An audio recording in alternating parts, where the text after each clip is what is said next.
Oh, hey there, friend. Sorry I didn't see ya. Welcome back to another episode of Physics for Dummies by Dummies. Today we're going to be talking about electric potential. It's important to remember that electric potential is a property of a position and not of an object. This means that the electric potential has a lot more to do with where an object sits in space relative to other charges or an electric field than the charge it possesses of itself. We can relate this to gravitational potential energy. The potential energy, or the stored energy in an object with a certain mass at a certain height, is equal to the mass times the gravity times the height. Now you might wonder, well, how did that object just all of a sudden get energy? The answer is that work was done to get that mass up that height. And to get that mass up to that height, it took a force, and it took a certain force over a certain distance. And if we multiply the force by the distance, we get the work. Now, when we're talking about electric potential, our force can be the same as the charge times the electric field that it's in. And if we substitute the charge in the electric field for the force, the work can be equivalent to the charge times the electric field times the distance. Now, something interesting about electric potential are its units. They come in volts, which is equivalent to joules over coulombs. So that's an energy for a charge, which is drawn out here, potential energy over charge. And this can explain to us why two batteries with the same voltage can produce very different amounts of energy. Let's look at an example. Two 10-volt batteries, one with 10 coulombs of charge and one with 300 coulombs of charge. To get the amount of energy from this, we multiply the voltage times the charge, and we can see that it has 100 joules.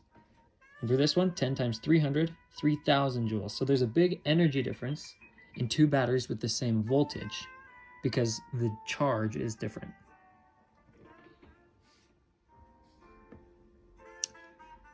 Now, another thing that we can learn from potential energy in objects with mass is that as an object fell, its potential energy decreased and its kinetic energy increased. That means that the change in potential energy is equivalent to the negative change in kinetic energy. So they're just opposite of each other. They just go back and forth. What this can let us do is calculate voltage for something such as this, where an object with 1 kilogram of mass has 3 coulombs of charge and is traveling at 20 meters per second. Because we know that the potential energy is the charge times the change in voltage, and that will be equivalent to the negative change in kinetic energy, we can use that to calculate our volts. We can say that our change in voltage is equivalent to negative 1/2 of the mass, which was 1 kilogram, times the velocity, 20 squared, over our charge, which is 3. Back to here. Now we have two formulas, two equations that we can work with for work. This one up here, the charge times the field that it's in times the distance. And this one, the negative charge times the change in voltage. Now if we set those equivalent to each other, we can see that our charges actually cancel out. And it just becomes the electric field times the distance is equal to the negative change in voltage. Now this can make a problem like this one much easier, where we say we're in an electric field of 200 volts per meter. And we have a charge that goes from 5 centimeters to 15 centimeters. What is the change in voltage? Well, that's simple. It's just the electric field times the distance is the change in voltage. So 200 volts per meter times 0.1 meters, we can see, because of the dimensional analysis, that these units cancel out, and we are left with volts alone. 20 volts is our change in voltage as we go from 5 centimeters to 15 centimeters. So we can see that as we change our position, our voltage changes, which just reaffirms to us that our voltage is a property of space and not of the object itself. Continuing on, in our physics studies, we might come across an equation that says V is equal to, or our voltage is equal to K times Q over R. What the heck does that mean? Well, all that means is that we're going from a situation where we have a charge in an electric field to we have a charge relative to another charge. So it's no reason to freak out.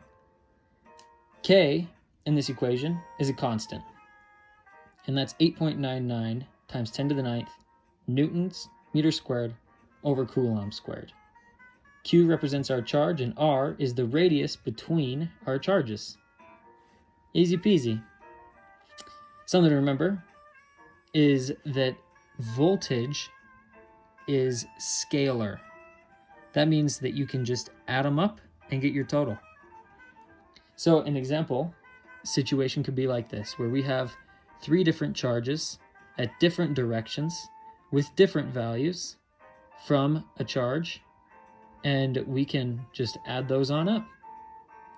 So the voltage at this position of this charge is going to equal K times 2 coulombs, this charge, over 1 meter, plus K times negative 2 coulombs over 2 meters, plus K times 5 coulombs divided by 3 meters.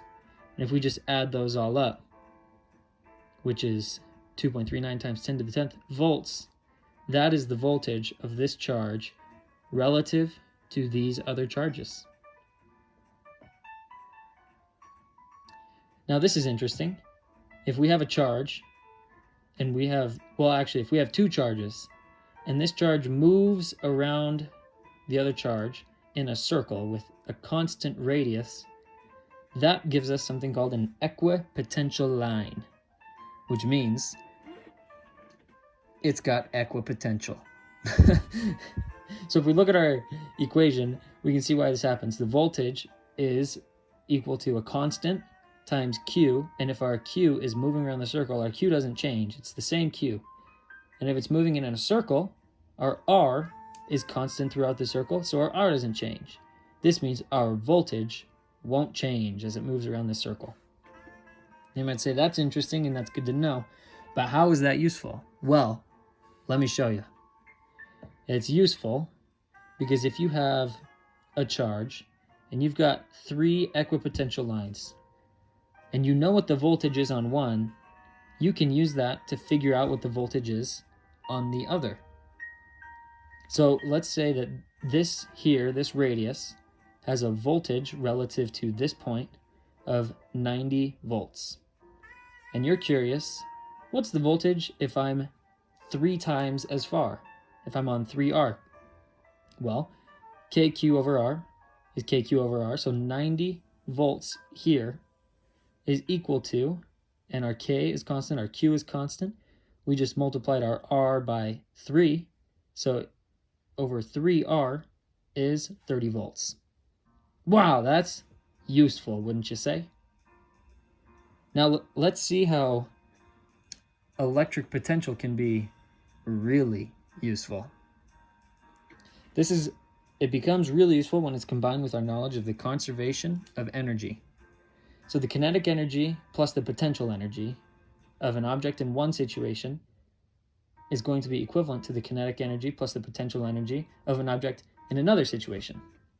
So let's give ourselves 2 situations. There's a 100 kilogram meteorite flying at 50 meters per second with a charge of 8 coulombs. And that's at point A right here.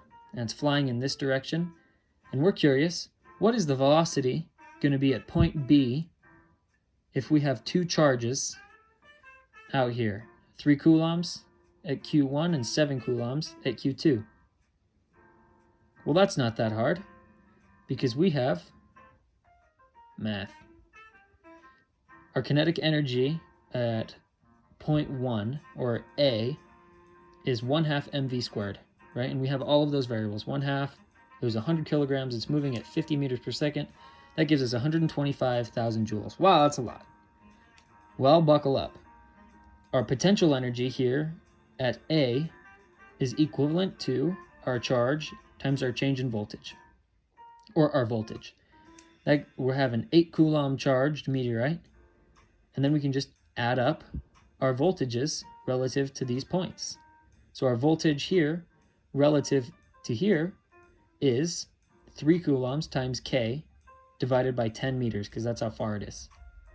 And our voltage of A influenced by this charge over here is K times 7 coulombs, because that's how much charge it has, divided by the square root of 125 meters, which we got by just doing 5 squared plus 10 squared, 125. The square root of that is the length of the hypotenuse. So if we calculate that all out, we get 6.6 times 10 to the 10th. And if we add those together, that's the total amount of energy at point A. Now we can use that to figure out some information about B. Well, let's first figure out what we know about B. We know our potential energy at B because we have our charge and we have the voltage at B relative to this point and that point, which is equal to K times Q over R plus K times Q over R. And you can see our radius here and our charges, and that'll give us 3.56 times 10 to the 10th volts. And if we take the sum of these two energies and subtract this energy, we will get the total amount of energy that we will have in our kinetics here, and then it's just some simple algebra to solve for our velocity. And this thing really accelerated. That's because I picked pretty big values.